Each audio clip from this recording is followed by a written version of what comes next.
Alors je quitte Saint-Gilles. Alors vous voyez ici, c'est la muraille fortifiée, une partie de Saint-Gilles. Mais ce que j'ai su, c'est que c'est ce qui reste. Il ne reste plus grand-chose des fortifications. Ils en ont fait des habitations parce que c'est, si vous regardez, c'est des maisons juste à côté. Et ça devait être une porte, c'est une porte à herse renforcée. Et le chemin, c'est par là, comme vous pouvez voir. Et je m'en vais encore une fois vers Montpellier. Ah, vous voyez, cette auto, il s'est arrêté à côté de moi.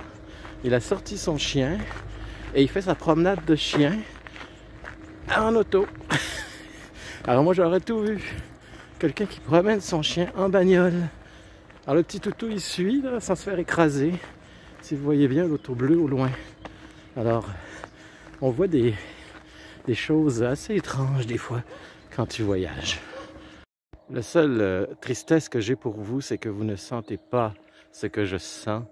Les foins qui viennent juste d'être coupés. Et c'est tellement bon. Là, on se sent vraiment dans la campagne. Mais ça sent bon, ça sent pas la bouse de vache ou le purin de cochon. Ça sent le bon foin qu'on vient de couper. Alors, pourquoi je vous montre ces vignes? Alors, je sors de Saint-Gilles. Je suis pas mal loin, mais je suis dans la région de Saint-Gilles.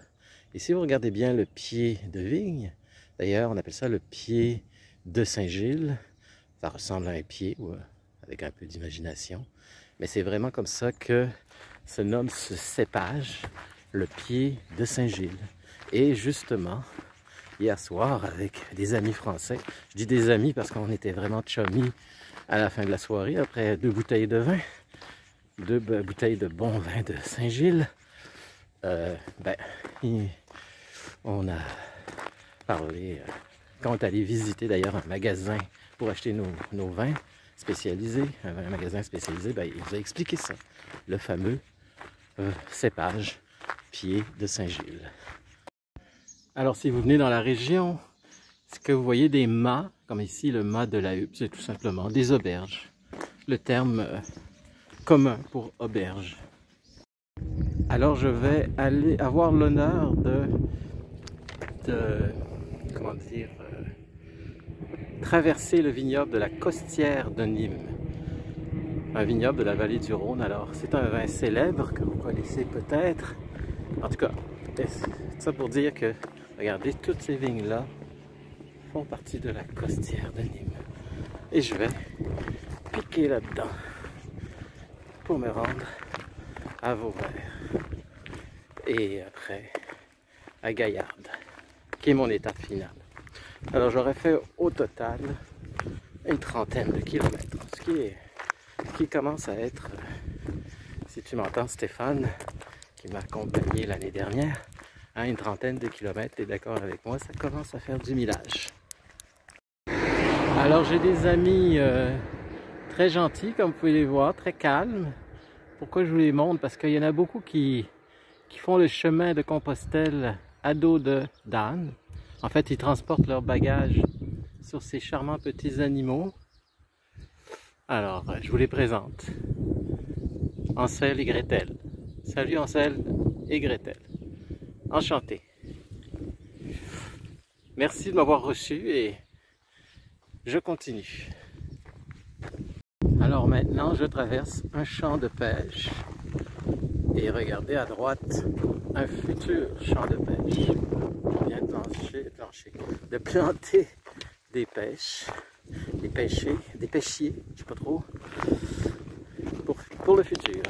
Je suis à Vauvert et il me reste encore une douzaine de kilomètres à faire pour aujourd'hui, pour mon étape finale, pour me rendre à Gaillarde. Mais avant, je vais juste vous montrer à Vauvert ce qu'il y a de plus intéressant, côté historique. Alors il y a une belle fontaine, regardez bien, vous l'entendez d'ailleurs, il y a une très belle fontaine, mais c'est pas ça le point d'intérêt. C'est une tour qui a été construite en 1640, en 1604, 1604. Vous voyez, alors c'est vraiment très beau. Je vais faire un petit zoom pour que vous voyez mieux. Voilà.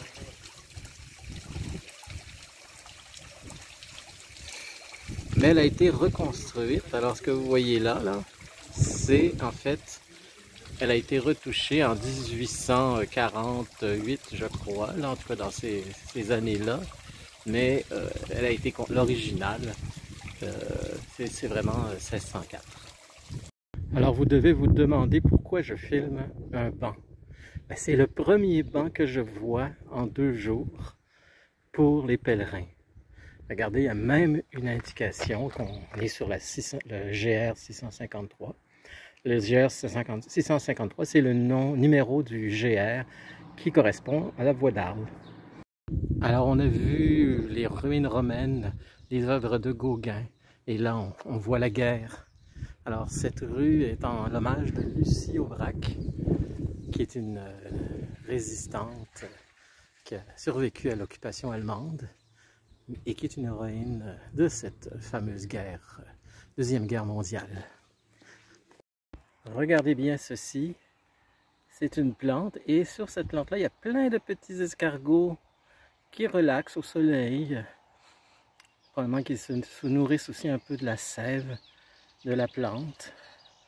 Et comme c'est plein de pics sur cette plante-là, ben, ils ne se font pas déranger par les prédateurs. Vous voyez comment la nature est bien faite. J'ai jamais vu ça encore. On en apprend tous les jours. Voici une Renault 4 camionnette. On n'en voit plus des comme ça. Ça a au moins 30 ans. Hein? Regardez l'intérieur comme c'est c'est rustique.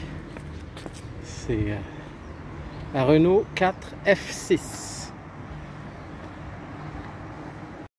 Je suis à l'auberge à Gaillarde. C'est une auberge de pèlerins, ça coûte à peine 15 €. Alors c'est vraiment pas cher. Et la plus belle chose qui m'arrive, c'est qu'il n'y a personne. Parce que quand il n'y a personne, c'est comme si vous aviez une chambre privée. Alors je vais profiter ce soir d'une chambre privée. Je vais me coucher pas trop tard, bien dormir. Parce que là, je viens de faire 30 km. Et c'est fatigant. Je sens mes pieds qui bouillonnent parce que la deuxième journée, quand tu fais 30 km, ben, ça fait beaucoup de chemin. Demain, je m'en vais à Vendargues, juste avant la grosse ville qui est Montpellier. Donc ce sera un petit, comparé à aujourd'hui qui était de 30 km, un petit 20 km très facile. Ça va être beaucoup plus facile, moins éprouvant qu'aujourd'hui. Alors je vous souhaite une belle fin de journée et n'oubliez pas de vous abonner à mon site YouTube pour m'encourager. Merci.